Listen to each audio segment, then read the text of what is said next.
Dad, talk to me. Are you safe? This is the director's line at the FBI. The voice cut through Murphy's diner like a blade, freezing every sound midair. The sizzle from the griddle died. A spoon clinked against porcelain, then silence, thick and electric. Brad Morrison's hand, still hovering after the slap, trembled just enough for the room to notice. His smirk faltered. The old man he had just hit didn't move. Sam Washington stood still, one palm on the edge of the table. His cardigan darkened with spilled coffee. He was 72. Tall despite the stoop of his shoulders. With skin the color of burnished walnut and eyes that had seen both war and weary peace. The faint American flag pin on his chest caught a flash of morning light from the diner's front window. Maria Santos, the waitress on the morning shift, had her phone raised halfway before she realized she was filming. Tommy Carter, a college student filming for his class project on small-town America, had instinctively pointed his camera toward the sound of violence. Every patron in Murphy's stared at Sam, then at the phone in his hand.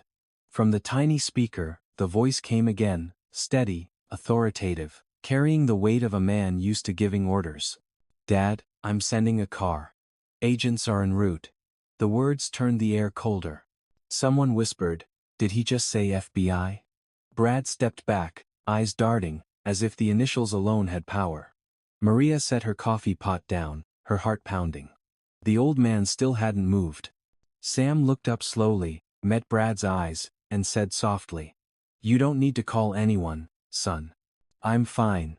He ended the call, slid the phone into his pocket, and straightened the crease of his sleeve with quiet precision.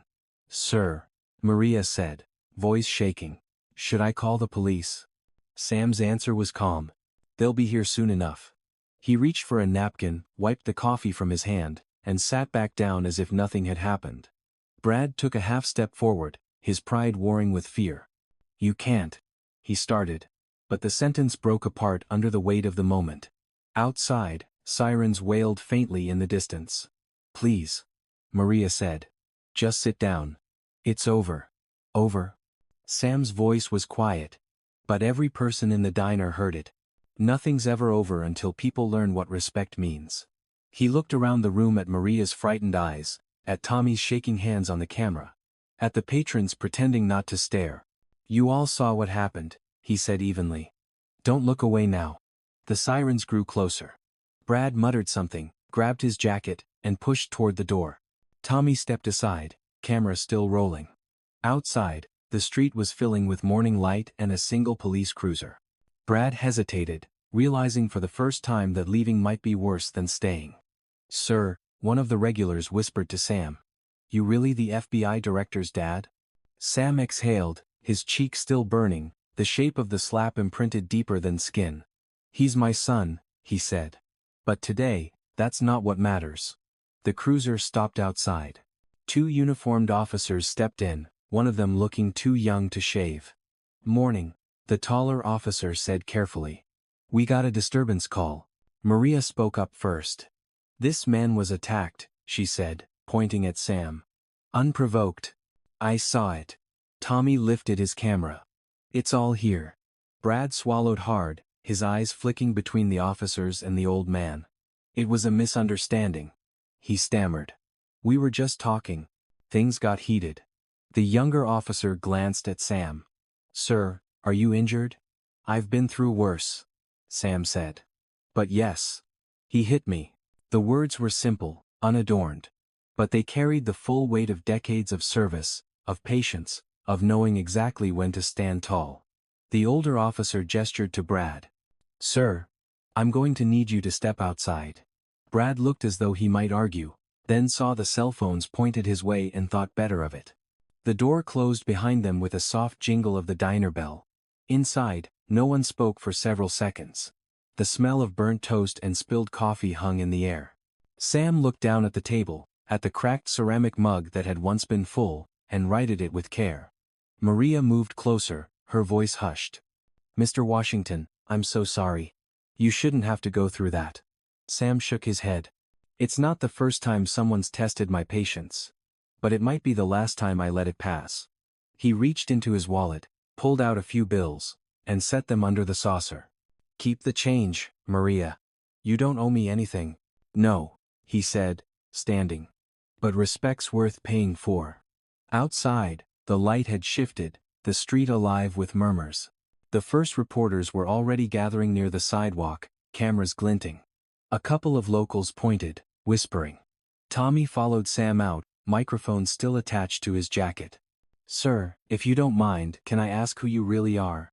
Sam paused by the curb, the wind tugging at his cardigan. "Just a man who served his country," he said. "And a father who taught his son to do the same." He didn't look back as he walked away from the diner, his steps steady, purposeful, the small American flag pin catching the light once more. Behind him, the murmur of voices rose, the beginning of a story that would ripple far beyond Millbrook.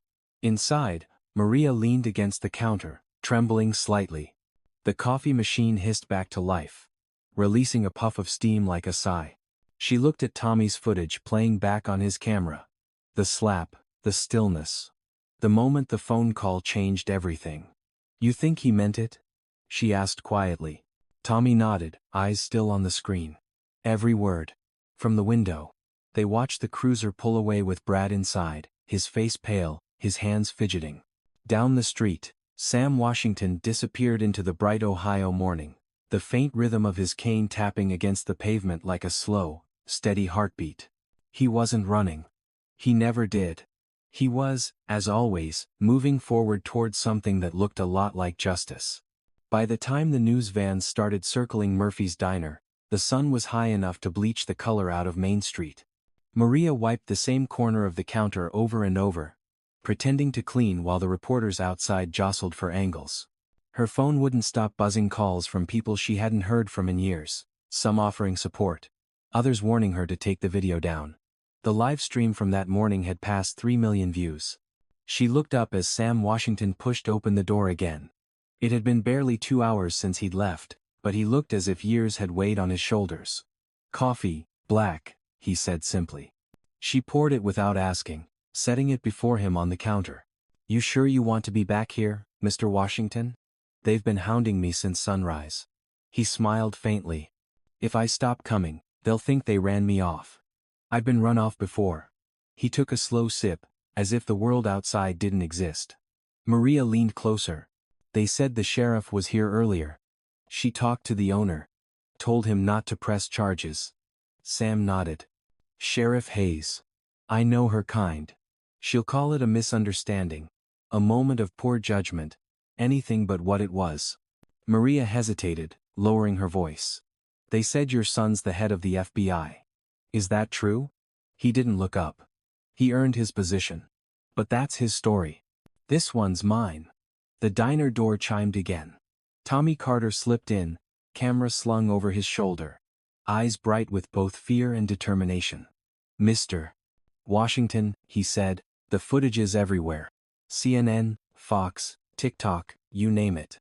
You're trending under number diner veteran." Sam sighed, not amused. "A country loves its spectacles, son. But justice doesn't trend. It crawls."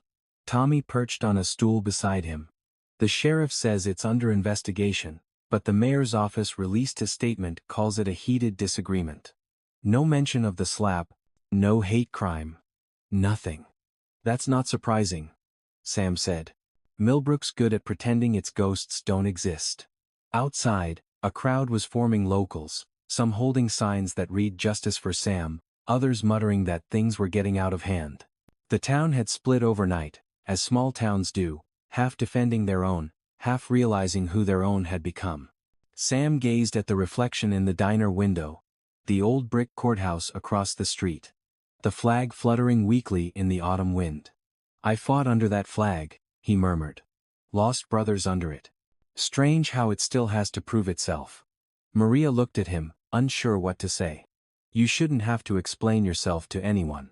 "Explaining's not for me," he said. "It's for them." He nodded toward the window, where Brad's truck was being towed, its windshield still spiderwebbed from an angry stone someone had thrown overnight. The diner fell quiet again. Only the hum of the neon sign outside broke the silence. Then the door opened, and Sheriff Hayes walked in. Tall, blonde, composed the kind of small-town law officer who had learned to smile while keeping distance. "Mr. Washington," she said smoothly. "Mind if we have a word?" Sam gestured to the booth. "Take a seat." She didn't. "It's about this morning. I just came from the mayor's office. Everyone's worried about how this looks. Tensions are high." "Tensions?" Sam repeated. "That's a polite word for hatred." Hayes gave a measured smile. "Let's just say folks are on edge. Brad Morrison's got family here. He's not exactly a stranger. Maybe we can handle this without outside involvement." Tommy frowned. "You mean without the FBI?" Her eyes flicked toward him. "Without federal attention, yes. This town doesn't need that kind of spotlight." "You're saying you want to make it go away," Sam said quietly. "I'm saying we'd like to keep the peace." He looked at her, and for a moment she faltered under the calm weight of his stare. "Peace," he said slowly, "isn't the same as silence." She straightened her hat. "Think it over, Mr. Washington. You've lived here long enough to know how things work." Then she turned and left. The door chimed again, leaving behind the faint scent of her perfume and something colder, the stench of avoidance. Maria whispered. "She's scared." "No," Sam said. "She's invested." He finished his coffee and stood. "Tommy, you still have that footage backed up?" "3 copies. In the cloud." "Good. Don't trust the local station. Send one to your professor in Columbus. Tell him to forward it to the press bureau." Tommy blinked. "Are you sure? That'll make this national." "It already is," Sam replied. He adjusted his coat, moving with deliberate precision. "If they want peace, they can earn it through truth." Outside, the reporters were waiting. A woman thrust a microphone toward him. "Mr. Washington, do you plan to press charges?" He paused on the diner steps, the small-town square spread before him like a stage he never auditioned for. "Ma'am," he said, "I plan to tell the truth. What happens after that's up to this town." The cameras flashed. The questions came faster, overlapping, but he kept walking. A few people cheered, a few cursed, one older man removed his cap in quiet respect. At the corner, Sam's truck, a 1985 Ford F-150, waited under a sycamore. He climbed in, hands steady on the wheel. The road home stretched empty and familiar, lined with mailboxes and memories. On the seat beside him lay a folded newspaper clipping. James Washington, appointed director of the FBI. He remembered that day, standing proud in a suit that felt too stiff, his son's arm around him, cameras flashing. A father's pride, pure and unspoken. Now that pride was tangled with something heavier. Guilt that his son's name might become part of this mess. His phone buzzed once. A text from James. "I saw the footage. You okay?" Sam typed back slowly. "Fine. Handle your end. I'll handle mine." He set the phone down and kept driving. The radio was tuned to the local station. The host's voice was cautious, threading a line between truth and appeasement. "The altercation at Murphy's Diner continues to stir discussion across Millbrook County." Sam turned it off. When he reached his driveway, the afternoon sun had turned gold over the fields. The flag outside his porch fluttered gently, the fabric worn but clean. He paused before climbing the steps, eyes tracing the horizon, the same one he'd looked at returning from Vietnam 50 years before. Different war. Same lesson. Sometimes the hardest battles were fought without weapons. Inside, the house smelled faintly of cedar and old books. On the mantel, a photograph of his late wife smiled at him from 1972, holding their baby boy in uniform, cap and tiny fist raised. He touched the frame lightly. "You'd tell me to keep my temper," he said softly. "You always did." He sank into the armchair by the window, the one facing the street, and watched the shadows lengthen. In the distance, the faint sound of a crowd carried from town chanting, car horns, the restless hum of people choosing sides. He closed his eyes for a moment, letting the noise fade into memory. "You can't fight every fight, Sam." His wife's voice whispered from somewhere deep in his mind. "No," he thought. "Just the ones that matter." He picked up the phone again, scrolling to Maria's number. "Keep your head up," he said when she answered. "They'll try to scare you. Don't let them." "I won't," she promised, though her voice trembled. "And you?" I've faced worse. He hung up, exhaled slowly, and leaned back. Outside, the first hint of evening settled over Millbrook. A dog barked somewhere. Ranger, Maria's old canine, its deep echo rolling across the neighborhood. Sam smiled faintly. Good boy, he murmured. In the distance, a car slowed near his house, lingered, then moved on.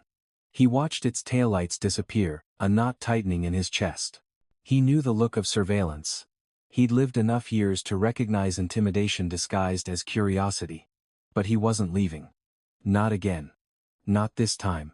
He stood, straightened the cardigan over his shoulders, and faced the flag outside his window. The stripes glowed faintly under the fading light. Let them come, he said quietly. I've got nothing left to lose but my dignity, and that's not theirs to take. The night settled in, calm and deceptive. In the diner downtown, Maria locked the door, unaware that someone was watching from across the street. And in a darkened mayor's office, a group of men and one uneasy sheriff began to whisper about how to make the problem of Sam Washington disappear. The next morning broke with a pale, uneasy light. Main Street looked normal from a distance, flags fluttering, the smell of cinnamon rolls wafting from the bakery, but anyone paying attention could feel the strain beneath the calm. The video of Sam's assault had passed 10 million views overnight. National anchors were debating whether Millbrook represented the quiet racism of America's heartland.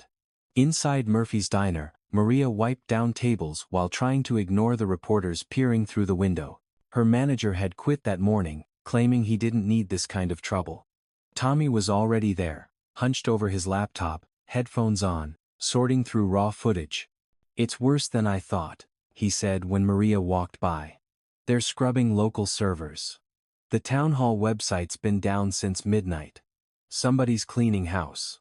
She poured him coffee. You think the sheriff's involved? If she isn't, she's pretending real hard. The door chimed, and both of them froze. It wasn't Sam. It was a man in a suit, tall, square-jawed, the kind of presence that carried quiet authority. Name's Agent Keller, he said, flashing a badge. FBI. Director Washington asked me to keep an eye on his father discreetly. Maria's relief was immediate, but Tommy looked wary. You think something's gonna happen? It already did, Keller said. We're just late to the party.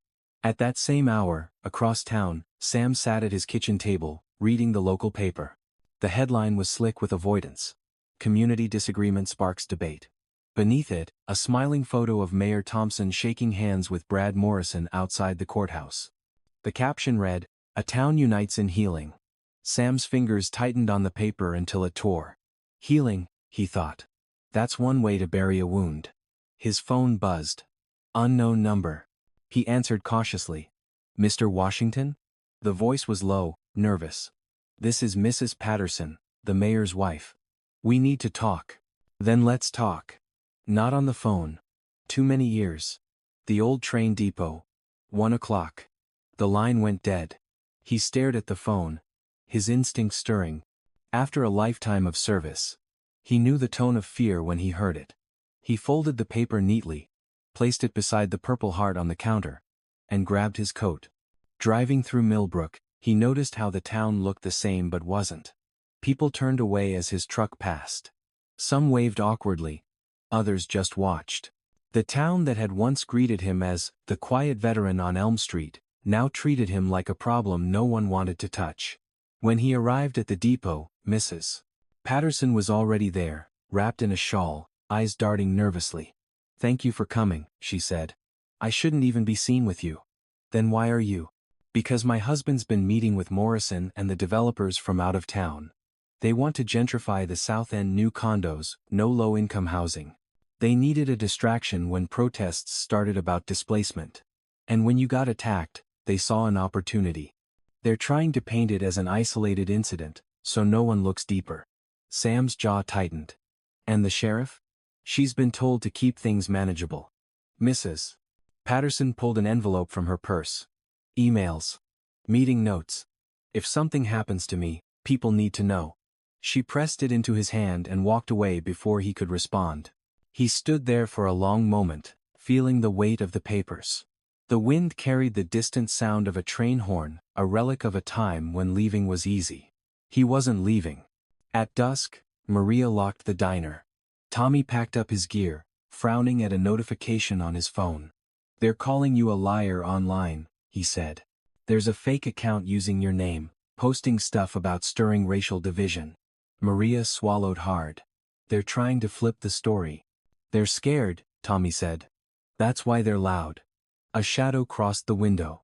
It was Sam, walking toward them, moving slower than usual but with the same steady stride.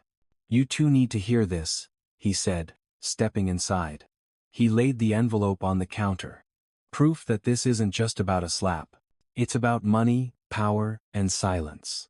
Tommy flipped through the paper's printed emails between the mayor, developers, and Brad Morrison. "They're planning a construction bid. Brad's company gets the contract if they clear the old neighborhood. They even discussed pressuring you to sell, Maria." She blinked. "Me? I rent." "Exactly," Sam said. "They make the rent unbearable, you leave, they rebuild. Simple math." Tommy's fingers flew across his keyboard. "We can leak this." "Not yet," Sam said. "We need to verify it first. Once it's public, they'll try to discredit everything." He turned to Maria. "You still have that old service dog next door, the one you said wouldn't stop barking last night?" "Ranger?" "Yeah, he's restless lately." "What about him?" "He might have smelled what I smelled this morning, gasoline, near the dumpster. Someone tried to burn something. Maybe the hard drives from the security system." Tommy's eyes widened. "You think they destroyed evidence?" "I think they're desperate." Sam looked out the window at the empty street. "Desperate people make mistakes. That's how we catch them."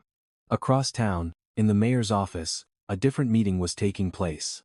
Sheriff Hayes leaned against the desk, while Thompson paced. "He's not backing down," she said. "Every time we try to cool it, he finds more attention. Then we make him irrelevant." Thompson snapped. "I've already talked to Brad. His lawyer's drafting a statement mutual apology. Both sides regret the incident. Once it's signed, this dies. And if he doesn't sign..." The mayor met her eyes. "Then we bury him in paperwork until he does." But outside the circle of power, the opposite was happening. Maria's video now had national reporters calling for interviews. Tommy's footage was being studied by legal analysts. And in a Washington, D.C. office, Director James Washington stared at his computer screen, jaw clenched. His father hadn't answered his calls in 2 days. "You're supposed to stay out of it," his deputy said. "I can't," James replied. "When justice fails a small town, it's already failing the country." Back in Millbrook, the night settled heavy. Sam sat on his porch, reviewing Mrs. Patterson's papers under the porch light. The pages smelled faintly of perfume and fear. Ranger's low growl rumbled from across the street. The old dog's ears pricked toward the alley. Then Sam heard it too, a car door shutting, soft footsteps on gravel. He stood, the cane steady in his hand. "You can come out," he called. A figure stepped into the light. It was Agent Keller. "Evening, sir. Just making sure you're all right." "You're late," Sam said. "Somebody was snooping around back there." Keller nodded. "We're tracking them. Local PD doesn't know we're here." "Good," Sam said. "Keep it that way." He looked toward the horizon where the faint glow of downtown flickered like a restless heartbeat. "Tomorrow's going to get noisy." Keller frowned. "You planning something?" "No," Sam said quietly. "I'm planning not to be quiet." Inside, the old clock struck midnight. In the distance, thunder rolled, though the forecast had promised clear skies. Maria, lying awake in her small apartment, felt the walls tremble faintly. She thought of Sam's words. Desperate people make mistakes. In another part of town, Brad Morrison poured whiskey into a glass, staring at his own reflection. His phone buzzed with a message from the mayor. "We have a plan. Keep quiet." He tossed the phone aside. His hand, still bruised from the slap he delivered, trembled as he rubbed his temple. "This was supposed to be easy," he muttered. But nothing in Millbrook would ever be easy again. The storm outside was building, invisible but inevitable, and Sam Washington, calm, patient, unshakable, was standing right at its center, ready to let it break. By dawn the town smelled of rain and diesel. Sam Washington stood on his porch, coffee steaming in his hand, watching a black sedan idle too long at the corner before disappearing. He had slept little. The papers from Mrs. Patterson lay spread across his table, highlighted and annotated, each line pointing to a bigger rot beneath Millbrook's politeness. He knew what would come next: smiles, then threats, then something worse. The phone rang just after 7. "Mr. Washington," Sheriff Hayes said, voice tight. "We've had a complaint. Says you've been intimidating a witness." Sam almost laughed. "A witness to what?" "Brad Morrison's lawyer filed it. I'm obliged to inform you." "And you're obliged to protect citizens, Sheriff. You remember that?" She didn't answer. The line went dead. When he stepped outside, the sky was a dull bruise of gray. He drove toward the diner, his tires spitting gravel. The crowd that had been there the day before was gone, replaced by quiet hostility. Maria met him at the door, her face pale.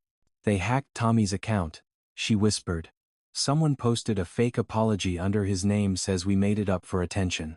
"Where's Tommy now?" "At the college library trying to fix it. They suspended his student login." Sam frowned. "They're closing ranks faster than I expected." She nodded toward the street. "Look." A new sign had appeared on the diner's window. "Under new management. Closed for renovation. The owner sold it last night," she said. "To one of Brad's partners." Sam's jaw tightened.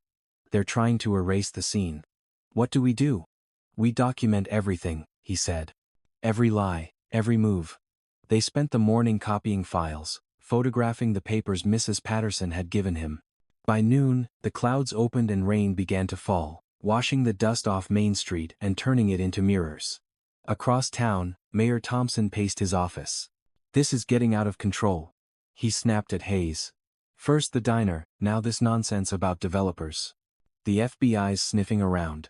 Hayes rubbed her temples. "Maybe if we let it die naturally." "There is no naturally," he barked. "Do your job.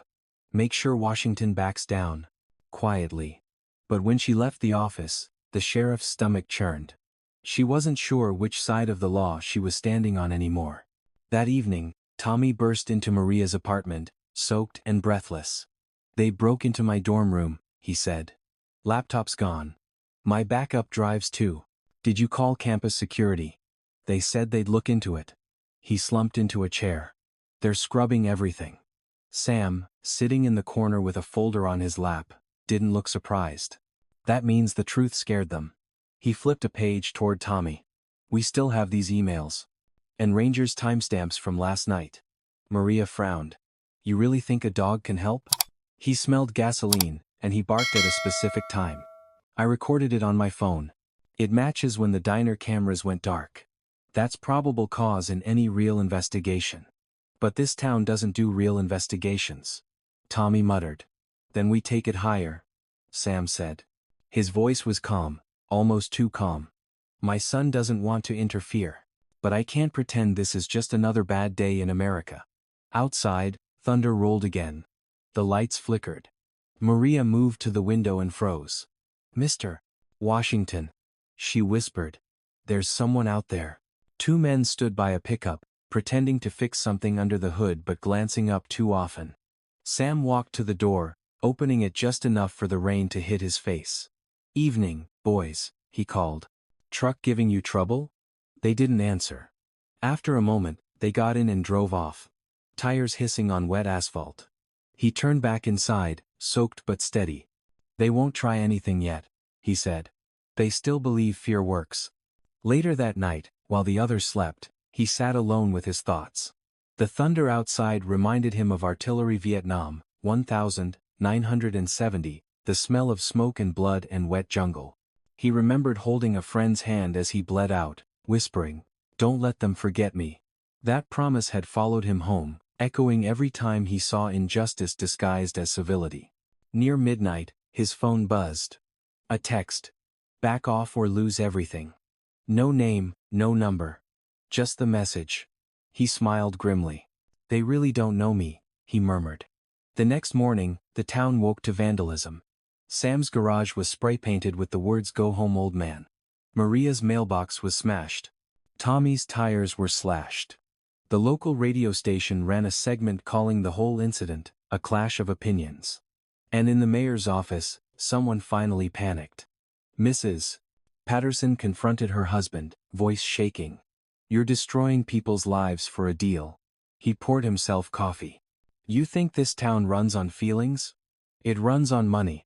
It runs on decency," she said. "Or it used to." He didn't answer.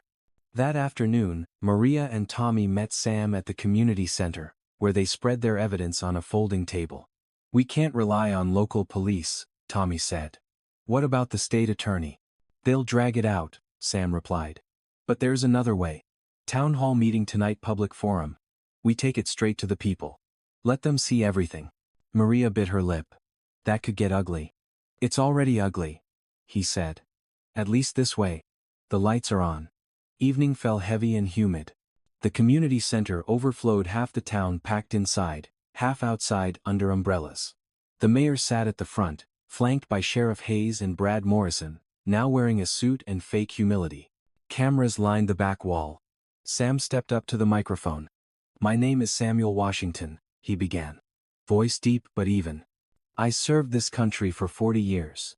I've seen what hate does when good people look away. Last week, I was assaulted in this town for the color of my skin. That's not the story anymore. The story is how power tries to hide its own reflection." Murmurs rippled through the crowd. Brad shifted uncomfortably. Sam gestured toward Tommy. "This young man has footage you haven't seen, the part they tried to delete." Tommy connected his laptop to the projector. The room dimmed. On the screen appeared the diner, the slap, the shock, the silence, and Brad's sneer caught in frozen clarity. Gasps filled the air. "But that's not all," Sam continued. "These are emails from your mayor's office, and Mr. Morrison's company plans to clear the south side, to sell our homes to developers. They needed a distraction, and they got one." Thompson jumped to his feet. "This is slander." "It's truth," Sam said, holding up Mrs. Patterson's signature on the envelope. "And the proof was sitting in your own house." For a heartbeat, no one spoke. Then Mrs. Patterson rose from the crowd. "He's right," she said, her voice breaking. "I've seen the meetings. I kept the records." Chaos erupted: shouts, camera flashes, the sheriff trying to restore order. Brad lunged toward the stage, but Ranger's bark from the doorway stopped him cold. The old K9, brought by Maria, growled low and steady, a living reminder that loyalty still existed in this town. The meeting broke down into shouting, but the truth was already out. Reporters rushed forward, microphones extended, the flash of justice sudden and blinding. Amid the noise, Sam stepped back from the podium, breathing hard. For a second he thought of his late wife, of his son in Washington. Of every man who had ever told him patience was a virtue. Maybe patience had its limits. As the sheriff finally led Brad away in handcuffs, the crowd divided again, some cheering, some cursing, but no one could pretend they hadn't seen. Sam looked at Maria and Tommy, both shaken, both smiling through tears. "It's not over," he said quietly. "It's never over." Outside, the rain began again, washing the chalk from the sidewalks, blurring the spray paint on his garage into something that almost looked like forgiveness. The night after the town hall meeting felt longer than any Sam Washington could remember. The rain had turned to mist, hanging low over Millbrook like smoke from a slow fire that refused to die. He sat on his porch, wrapped in a blanket, eyes on the empty street. Down the hill, the courthouse clock struck midnight. Somewhere, a dog barked Ranger, loyal as ever. Sam's phone buzzed with messages he didn't want to read. News networks wanted interviews. Civil rights groups offered legal help. His son had texted only once. "I'm proud of you. Stay alert. This isn't finished." He stared at the words for a long time before locking the screen. He knew James was right. The storm wasn't over, it had only changed shape. Across town, Sheriff Hayes sat in her car outside the mayor's office, cigarette burning low between her fingers. She hadn't smoked in years. Her badge lay on the passenger seat, reflecting the glow of the dashboard. Inside, Mayor Thompson was shredding papers. Through the window she could see the machine spitting out strips of white gilt. She flicked her cigarette into the rain and stepped out. "It's done," he said when she entered. "Brad's been processed. Charges reduced, of course, pending investigation. We say he lost his temper. You sign off on the report. And this dies quietly. It's not dying quietly, Hayes said. The feds are watching. That video's everywhere. So what? He snapped. People forget. They always forget.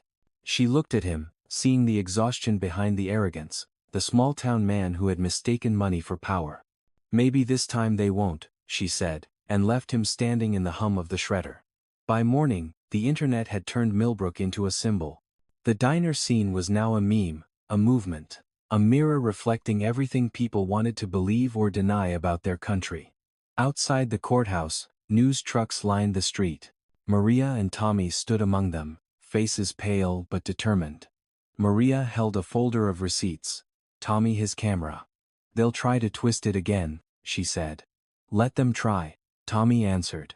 This time we've got proof. Sam arrived minutes later, wearing his best jacket, the one he'd kept from his army days. The Purple Heart gleamed against the fabric. He nodded to them both. You two ready? We've been ready since the slap, Maria said. Inside, the courtroom was crowded reporters, townspeople, government observers. Brad Morrison sat at the defense table, eyes bloodshot, jaw tight. His lawyer whispered in his ear, gesturing wildly. The judge, a gray-haired woman with sharp eyes, called for order. This isn't a trial, she began. It's a hearing to determine whether charges of hate, motivated assault and obstruction will proceed. The mayor wasn't present. Rumor had it he'd left town that morning. On personal business. Sheriff Hayes, however, was there, seated beside the prosecutor. When she met Sam's eyes, she gave a small nod. Something had shifted. The first piece of evidence presented was the diner video. The room fell silent as the moment replayed Brad's hand rising. The slap, Sam's stillness. The phone call that froze a town. Then came the emails, the financial documents, the footage from the deleted security drives recovered by Tommy's IT contact. Each file layered on top of the next like bricks forming a wall no one could climb over. The defense tried to object, claiming unlawful acquisition, but the judge dismissed it. Evidence of public corruption supersedes minor procedural discomfort, she said coolly. When it was Sam's turn to speak, he stood without notes. I don't need to tell you what happened, he said. You've seen it. I'm not here for revenge. I'm here because the truth deserves light, and too many people tried to keep it in the dark. I've lived long enough to know the difference between hate and fear. Hate hits you, fear hides it. This town's been afraid a long time. He looked toward Brad. You called me a name that morning. You probably don't even remember which one. But I do. I remember because I've spent 70 years trying to make this country better than that word. Brad said nothing. His lawyer's hand trembled on the table. Justice isn't about making examples, Sam continued. It's about making choices. You can't build peace on lies. When he sat down, the room stayed silent. Then, slowly, a few people began to clap hesitant, unsure. It wasn't triumph. It was acknowledgement. Outside the courthouse, the press swarmed, microphones thrust forward. Sam raised a hand. No speeches, he said. Just this Millbrook's better than its worst day.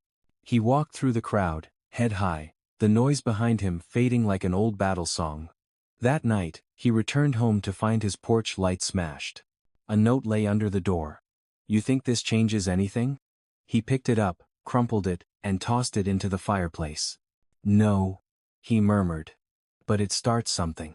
A knock came a few minutes later. It was Sheriff Hayes, hat in hand. You were right, she said. About everything.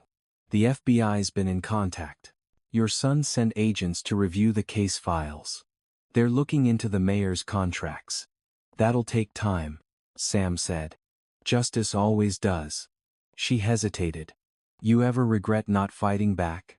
That day in the diner? He smiled faintly. I did fight back. I just chose the harder way. The following week brought a slow reckoning. Developers withdrew from Millbrook. Brad Morrison resigned from his company under public pressure. Hayes reinstated several officers who'd left over ethical disputes. Maria bought the diner from the bank with community donations.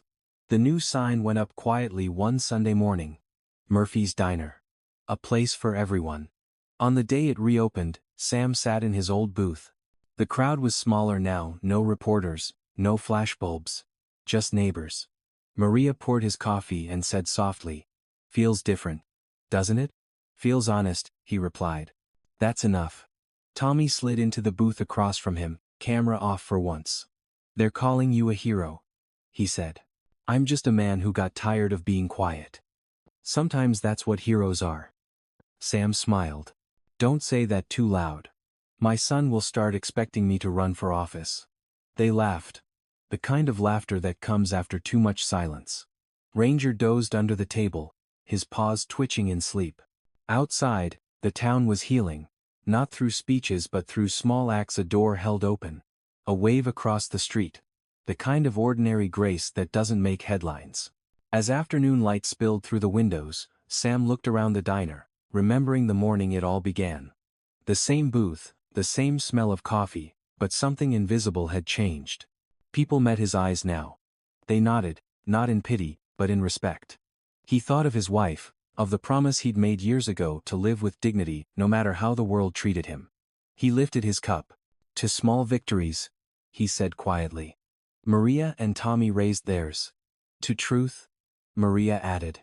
"To courage," Tommy said. "To tomorrow," Sam finished.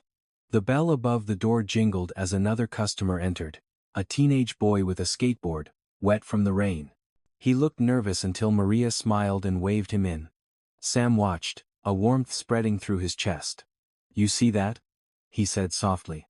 "That's how change starts. One welcome at a time."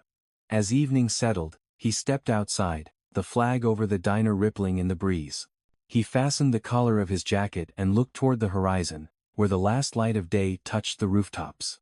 The fight wasn't over, justice never truly ended, but for the first time in a long while, he felt peace. And when the night grew still, the only sound left was Ranger's low bark in the distance. A guardian's reminder that dignity, once reclaimed, never fades again. 3 months passed before Millbrook began to breathe again. The winter snow melted into slush, then into the muddy promise of spring. Murphy's diner smelled of bacon and fresh paint, the clatter of plates replaced by quiet conversation. A new sign hung over the counter. "Veterans drink coffee on us." Sam Washington sat at his usual booth near the window, watching sunlight spread across Main Street. Maria poured his refill, her movements calm and sure. "You sure you don't want anything with that, Mr. Washington? We've got blueberry pie today." "Tempting," he said, smiling. "But I've learned to keep my victories small. Coffee's enough." She laughed softly. "You've earned more than that." Outside, kids in bright jackets played along the sidewalk. The town looked almost ordinary again, but every brick seemed to carry memory: what had been shouted, what had been denied, and what had finally been faced. The diner's bell jingled as Tommy entered, camera bag slung over his shoulder. He looked older somehow, more grounded. "Morning, Mr. Washington," he said. "You ready for your close-up?" Sam chuckled. "Another interview?" "Final one," Tommy said. "The documentary's done. They're calling it Small Town, Big Courage. The university's submitting it for a regional Emmy." "You make me sound like a movie hero," Sam replied. "I'm just a tired old man with a loud conscience." "That's exactly why people are listening," Tommy said. "You didn't yell. You didn't fight. You stood your ground with dignity. That's what they remember." Sam stirred his coffee. "Funny thing about dignity, it doesn't make noise, so people mistake it for weakness." Maria leaned on the counter. "Not anymore. You made it mean something again." The door opened once more, and Sheriff Hayes stepped in. She wasn't in uniform. The badge hung from a chain around her neck, but her posture had softened. "Morning, everyone," she said. "Mind if I sit?"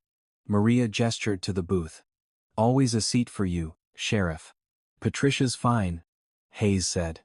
"I'm not running for re-election. Figured it's time someone else cleaned up the mess." "You did what was right," Sam said. "That's what matters." She smiled faintly. "Maybe." The Bureau finished its review. Mayor Thompson's under investigation for fraud. Brad Morrison took a plea deal: community service, mandatory counseling, suspended sentence. He's working at the Veterans Center, ironically enough. Sam raised an eyebrow. "Justice has a sense of humor." "Sometimes," she said. But it moves slow. It always has, Sam replied. It's like a train, you can't rush it, but once it starts, nothing stops it. Hayes nodded. You staying in town? For now. This is home. After she left, silence returned, a peaceful kind that hummed with completion. Maria refilled his cup. So what'll you do next? He smiled. Maybe teach a class at the community center. Maybe plant tomatoes. Maybe nothing at all. She laughed. You doing nothing? I'll believe it when I see it. The afternoon sun warmed the window glass. And for a moment Sam felt a deep, quiet satisfaction. But he knew better than to think the story was truly over. Stories like his never ended. They just passed on like lessons. A few days later, he received a letter with the FBI seal. It was from James. Dad, I watched Tommy's documentary. You made me proud, but more than that, you reminded me what this job is for. Justice isn't paperwork, it's people. I love you. James. Sam read it twice, folded it neatly, and slipped it into his wallet behind the photo of his wife. That evening, he walked to the park near the river. Ranger trotting beside him, the air thick with the smell of wet grass. The town lights shimmered in the water, broken and beautiful. A young couple walked past. The man tipping his hat respectfully. Evening, Mr. Washington. He nodded back. Evening, son. He sat on a bench overlooking the water. The breeze carried the faint sound of laughter from the diner, of cars passing on the bridge. He thought of all the years he'd spent in uniform, of the friends who hadn't come home, of the promises made in muddy fields half a world away. Back then, he'd believed in a version of America that was noble and unbreakable. Life had taught him it was neither. But it was resilient. It bent, cracked, healed, and kept moving forward just like the people who refused to give up on it. Ranger rested his head on Sam's knee. We did all right, didn't we? Sam murmured. The dog's tail thumped once in quiet agreement. The next morning, Tommy came by with a newspaper. Front page, he said, sliding it across the table. Millbrook veteran inspires nationwide initiative, communities host Dignity Day events. Sam blinked, half smiling. Dignity Day, huh? That's got a nice ring to it. They're using your quote, Tommy said. Dignity isn't given. It's kept. Guess I'm famous now, Sam said. Just promise me they spell my name right. The laughter came easy, warm. But when Tommy left, Sam sat alone for a long time, looking out at Main Street. The flag outside the diner fluttered gently, bright against the morning light. He thought about all the men who had stood under that flag believing justice would protect them and all the times it hadn't. Then he thought of Maria's sign, the open door. The boy with the skateboard who came in every afternoon now without fear. Maybe justice didn't come from flags or offices or courts. Maybe it came from people deciding to be decent. That night, the diner held a small gathering to celebrate the reopening.